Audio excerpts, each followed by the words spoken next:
Minsan talaga may mga nakakabwisit talaga na alam mo yung, ano ba, wala nga eh. Yung ang kulit. Ano mga experience nyo na ganun?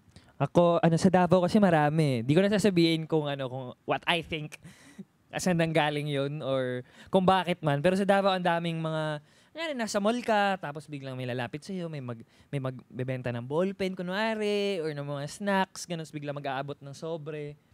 Wala pa, if it's true that they need help, talagang, I try naman. Pero paminsan kasi talaga, oo nga, may mga nakakainis talaga na talagang pinipilit ka. Alam mo, pare, yung iba kasi nakakainis tapos nang babastos pa. Alam mo, meron isang beses sa akin.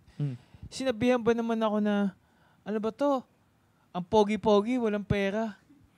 Oh, di ba ako may inis doon? Di ba ako mag-react doon? Uy, pero maliit na ba? Pag alam mo namang pogi ka talaga at may pera ka, may meron inis ka ako ba?